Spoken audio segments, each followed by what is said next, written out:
नमस्कार। आकाशवाणी से विश्व दर्पण के साथ मैं विशाल शर्मा।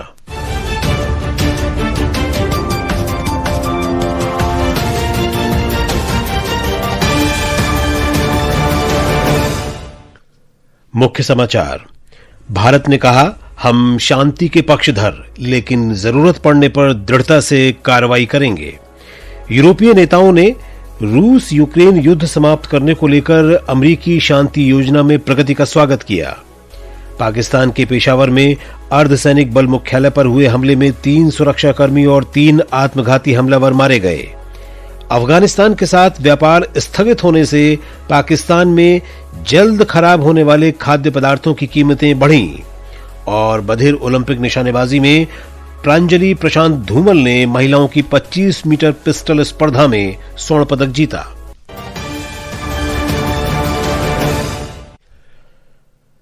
अब समाचार विस्तार से। रक्षा मंत्री राजनाथ सिंह ने कहा है कि गीता का संदेश केवल देश की सीमाओं तक सीमित नहीं है, बल्कि ये पूरे विश्व का ग्रंथ है। हरियाणा के कुरुक्षेत्र में अंतर्राष्ट्रीय गीता सम्मेलन में रक्षा मंत्री ने कहा कि गीता का संदेश लोगों को संबल देता है और निराशा में भी आशा का संचार करता है।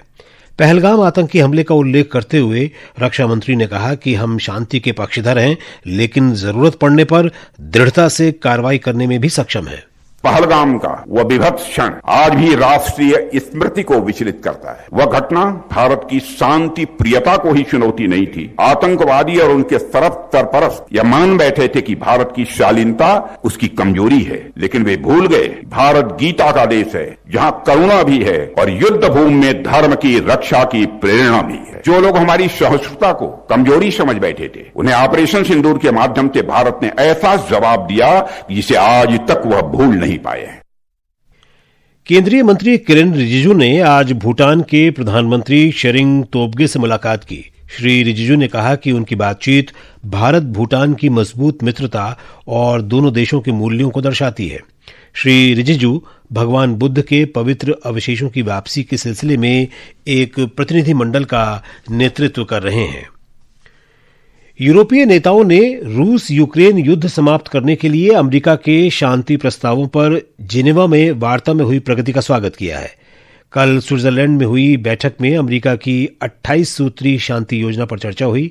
जर्मनी के विदेश मंत्री जोहान्स ने कहा कि अमेरिका के विदेश मंत्री मार्को रूबियो ने यह सुनिश्चित करने में निर्णायक योगदान दिया कि ये योजना यूरोप और यूक्रेन के दोनों पक्षों द्वारा स्वीकार की जा सके। उधर यूक्रेन में देश के दूसरे सबसे बड़े शहर खार्किव पर रूस द्वारा रात भर किए गए भीषण हमले में 4 लोग मारे गए और 17 घायल हो गए।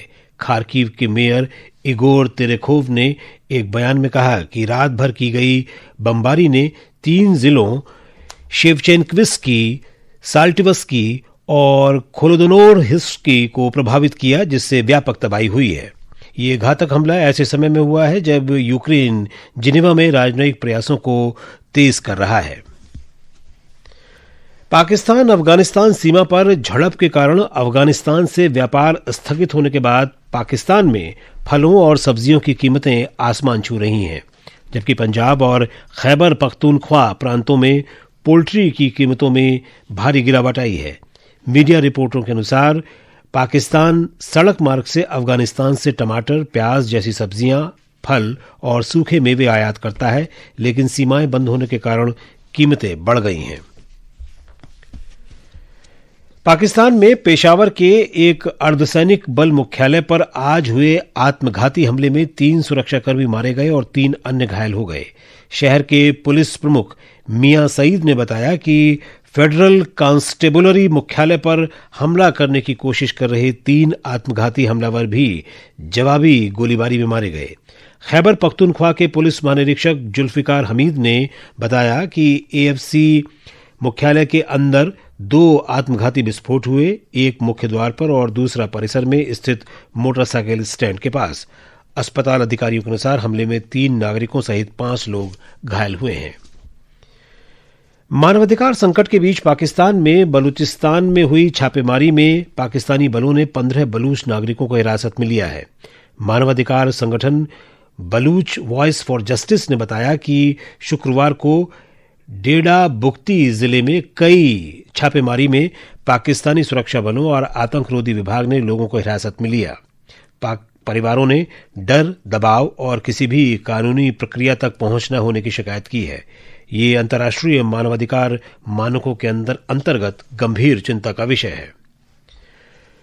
विश्व दर्पण आकाशवाणी से प्रसारित किया जा रहा है।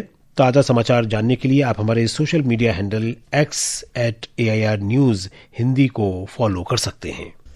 विश्व दर्पण में आपका फिर स्वागत है।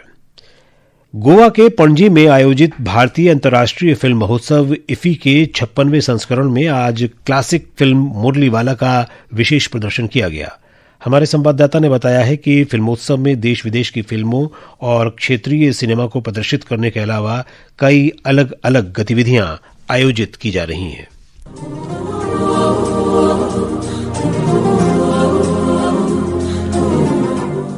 इफ्फी में आज सुबह के समय फिल्म निर्माता और IIT बॉम्बे के प्रोफेसर मजहर कामरान ने अपनी नई पुस्तक Maa Uma Padma the epic cinema of Ritwik Ghatak का विमोचन किया। फिल्मोत्सव में आज सबसे ज्यादा पसंद की जाने वाली फिल्मों में द विजुअल फेमिनिस्ट मैनिफेस्टो रही, जो एक महिला की आंतरिक संवेदनाओं और भावनाओं पर केंद्रित है। छोटी समयावधि की अलग अलग मुद्दों को उजागर करती क्षेत्रीय फिल्में भी आकर्षण का केंद्र बनी हुई है। ध्यान आकर्षित करने वाली अंतर्राष्ट्रीय फिल्मों में स्लोवाक फिल्म फ्लड भी शामिल है। शाम के समय कला अकादमी में दास्तान गुरुदत्त की संगीत में प्रस्तुति हुई, जिसने इस प्रतिष्ठित फिल्म निर्माता की जीवन यात्रा को दर्शकों के सामने रखा। आज ही भारतीय अंतर्राष्ट्रीय फिल्म महोत्सव के संगीतमय कार्यक्रम इफिएस्टा का शानदार समापन हो रहा है। इस कार्यक्रम की शुरुआत में आज महान अभिनेता धर्मेंद्र को श्रद्धांजलि भी दी गई। उनके लिए दर्शकों और कलाकारों ने 2 मिनट का मौन रखा। इस दौरान वरिष्ठ अभिनेता रजा मुराद भी उपस्थित थे। आदर्श और सायरा के साथ निखिल कुमार, आकाशवाणी समाचार, पणजी, गोवा।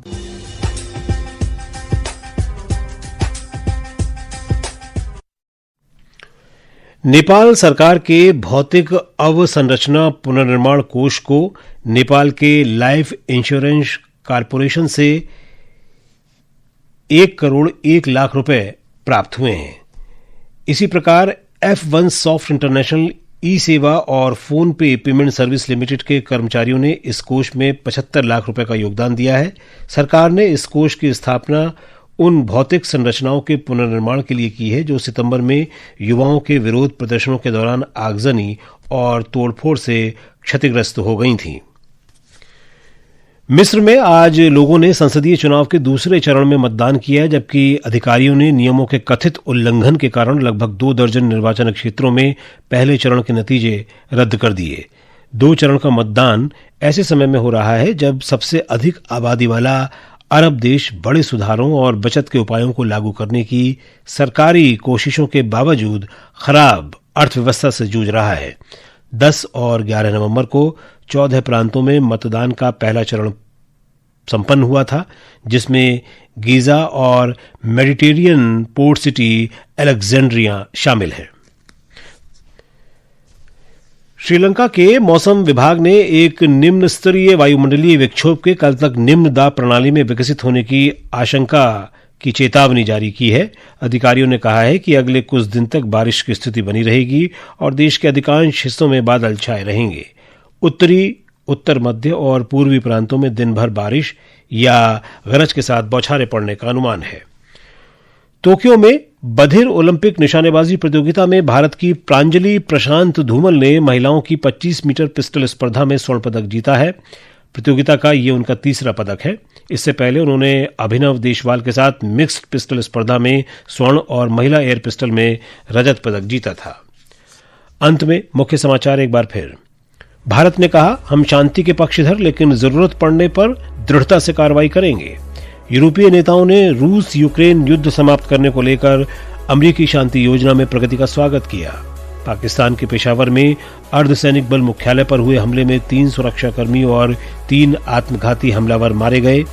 अफगानिस्तान के साथ व्यापार स्थगित होने से पाकिस्तान में जल्द खराब होने वाले खाद्य पदार्थों की कीमतें बढ़ीं और बधिर ओलंपिक निशानेबाजी में प्रांजलि प्रशांत धूमल ने महिलाओं की 25 मीटर पिस्टल स्पर्धा में स्वर्ण पदक जीता।